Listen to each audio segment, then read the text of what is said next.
Bonjour, je suis Vanessa du Savoir en Tête et aujourd'hui nous allons voir ensemble une vidéo sur le cercle trigonométrique et très précisément comment lire un cosinus et un sinus dans un cercle trigonométrique pour les valeurs d'angle remarquables.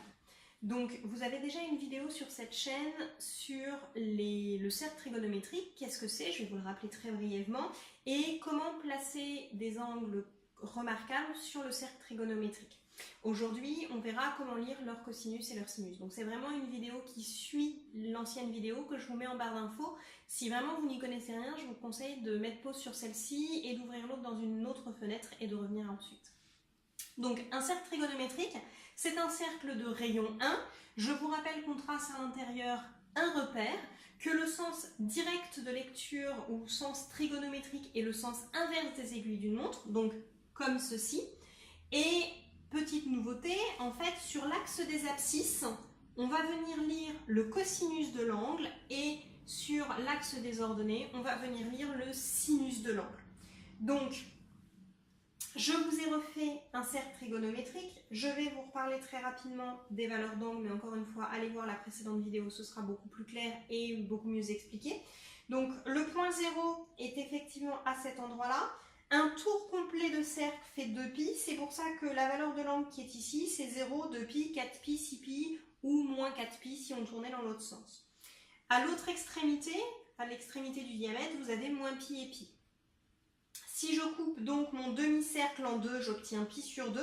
Si je tourne en sens inverse, j'obtiens moins π sur 2. Même chose, je vais pouvoir venir faire des parts sur mon cercle. Ici, j'ai π sur 6, π sur 4, π sur 3. 2π sur 3, 3π sur 4, 5π sur 6. Et en bas, donc sur le quart du bas ici, je vous ai noté la valeur en positif et en négatif en fonction si vous tournez sur moins π ou sur 0, 2π. Donc ici, j'ai moins π sur 6 ou 11π sur 6.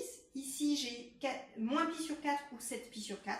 Et ici, j'ai moins π sur 3 ou 5π sur 3. Encore une fois, si ce que je vous dis, vous n'y comprenez rien, allez voir la précédente vidéo.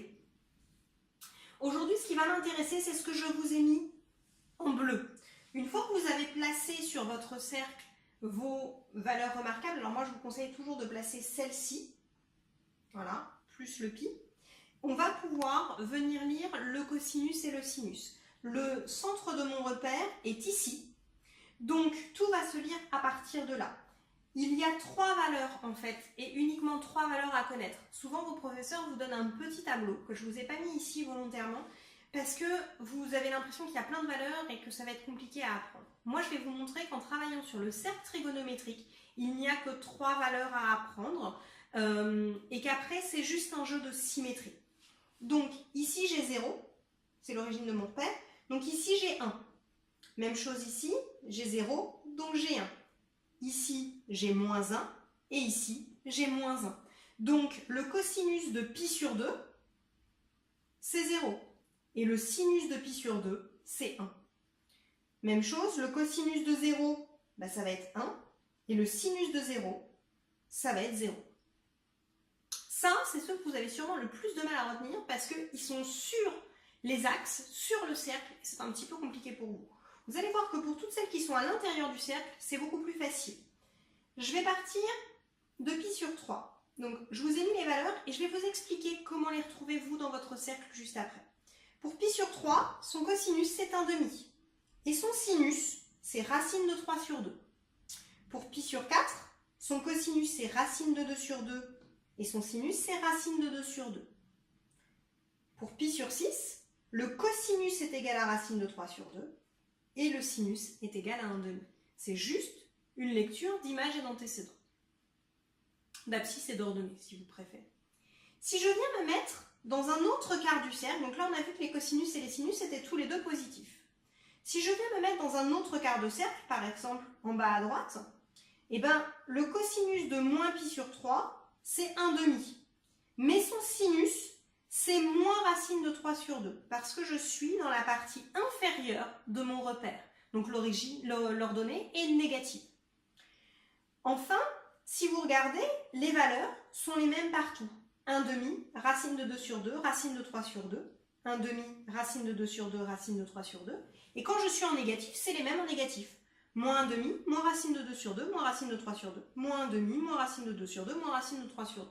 Donc en fait, une fois que vous savez placer vos angles, vous avez 3 valeurs à retenir, 1/2, racine de 2 sur 2, racine de 3 sur 2, qui vont être soit positives, soit négatives, en fonction du quart de cercle dans lequel vous vous trouverez. Dans le quart en haut à droite, cosinus et sinus sont positifs. Dans le quart en haut à gauche, le cosinus est négatif et le sinus est positif. En bas à gauche, tout est négatif, cosinus et sinus. Et en bas à droite, le cosinus est positif alors que le sinus est négatif. Comment retenir 1/2, racine de 2 sur 2 et racine de 3 sur 2? À force de le dire, déjà, ça rentre.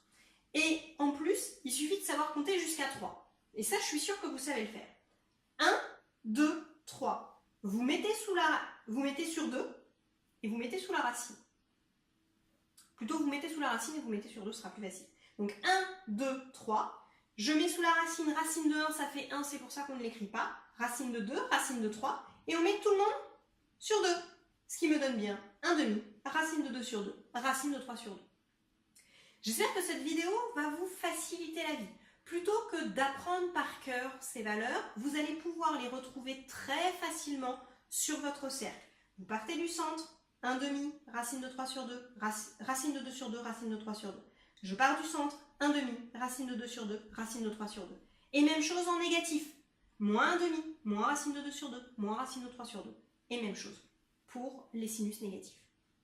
C'est tout ce que je voulais voir avec vous aujourd'hui. Si, en plus de ces vidéos, vous souhaitez des astuces, des conseils pour apprendre plus facilement et retenir plus longtemps vos cours, mais aussi des astuces à l'approche des examens pour diminuer votre stress, ou enfin des conseils sur votre orientation, je vous invite à aller voir sur le site www.lesavoirentête.fr. Bonne journée!